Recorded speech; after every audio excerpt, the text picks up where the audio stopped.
Сегодня я начинаю свое путешествие в Азию, которое продлится 108 дней.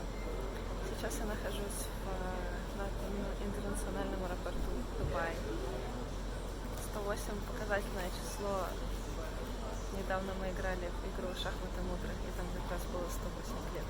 Сейчас нахожусь в лаунж-зоне, воспользовалась наконец-то своей карточкой Priority Pass, которая у меня уже достаточно давно. Аэропорт Дубая заслуживает отдельного объяснения.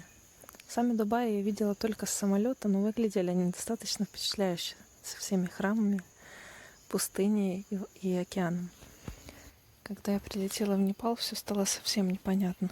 Непонятно, куда идти, непонятно, кого спросить. Тем не менее, все люди очень стараются помочь. На выходе из аэропорта меня уже ждала машина. По пути в отель мы с непальцем все время болтали. Он мне рассказывал про местные праздники и обычаи. На следующий день Надя, наш гид, экскурсовод, организатор и абсолютно сердечный человек, повела нас на экскурсию по Катманду.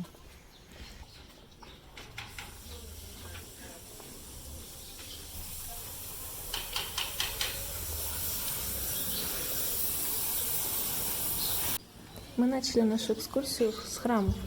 Надя рассказывала очень много интересных вещей, которые я вряд ли смогу повторить. Повсюду были люди, которые делали какие-то обряды, ритуалы, кланялись. Все храмы обсыпаны специями, разложены цветами. Люди ходят с точечками на лбах.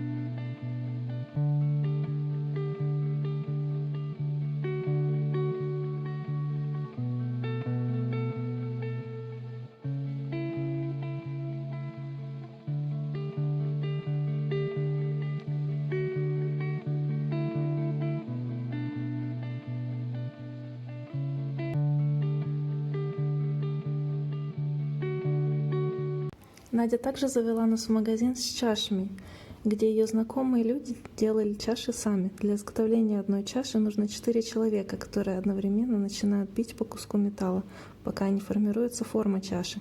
Затем работают над ее рисунком. А это древнее дерево, точно такое же, под одним из которых просветлел Будда.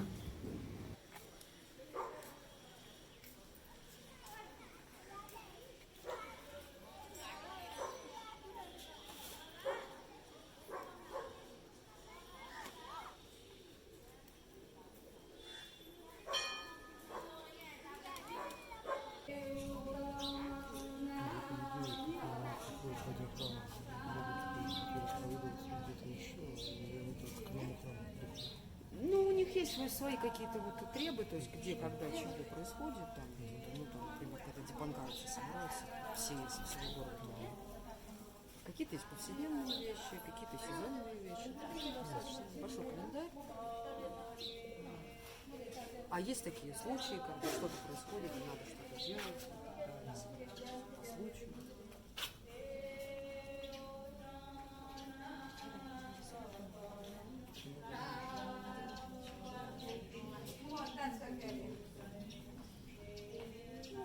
Сейчас же праздничный день, да? Огромное множество храмов оформлены великолепной резьбой по дереву. Надя говорит, что эти искусства очень ценятся и до сих пор передаются из поколения в поколение. Очень много заказов на подобную работу, поэтому ремесло все еще живо.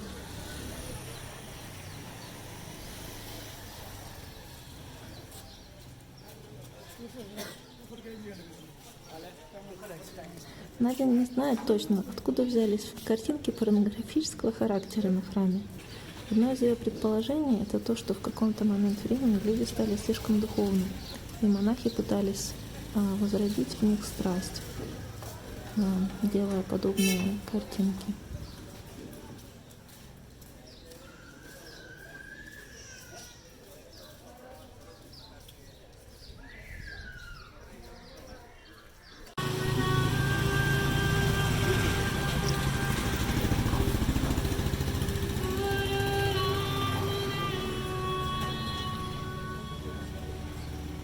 У Нади оказалось множество знакомых по городу. Она привела нас в место, где делают бумагу вручную. Технологию выработали сами, также изготовили все приспособления.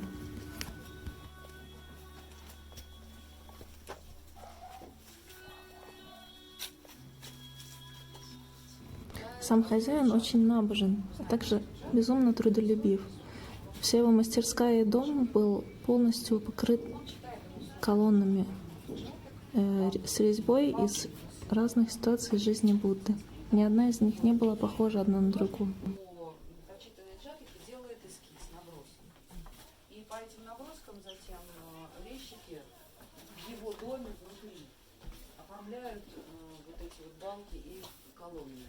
У него какие-то сотни уже вот этих вот колонн. Вот это вот современное. Ой, в другом. Вот фотография Тамали, туристического квартала. Просто свечка. На следующий день мы отправились в другую часть Катманду, более сельскую. Она достаточно отдалена от центра, и люди живут там совсем по-другому. Они сушат рис на полу, горшки, изготовляют разные изделия, мастерят.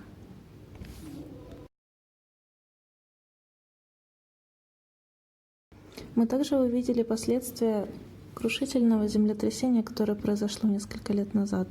Надя была в городе, когда это произошло. К счастью, поскольку была суббота, у непальцев в этот день выходной, и многие жители были на улице, поэтому жертв оказалось не так много.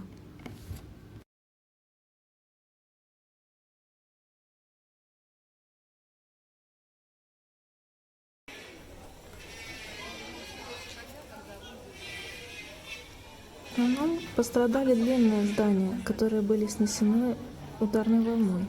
Непальцам предлагали помощь в разборе кирпича и завалов, но они отказались и потихоньку в течение нескольких лет сами все разобрали и использовали тот же кирпич для строительства новых зданий.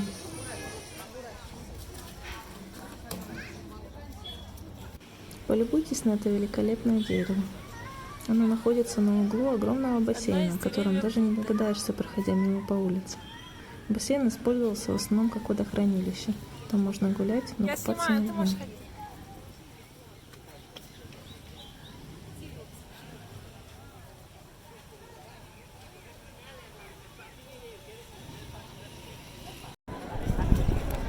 Я предоставлена сама себе.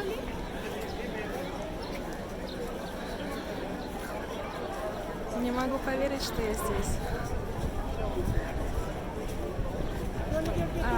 Это называется чаша. Ступа. Называется ступа. Ида Будды. Ида означает один. Ну и глаза. Эта символика встречается везде.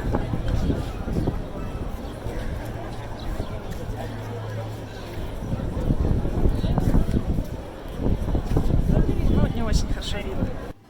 Пока я гуляла вокруг ступы, со мной произошла одна история. Я устала и села на лавочку, а рядом со мной подсела пожилая женщина, явно из Непала. Она мне показывала жестами что-то типа лежать на подушке и язык, много говорить. Я не могла понять, о чем она. Она сказала, что нужно обойти стену. Мы с ней встали и стали обходить стену вокруг, крутя барабаны.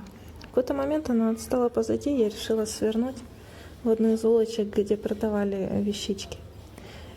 И только я туда зашла, я прошла несколько шагов, и она шла мне навстречу.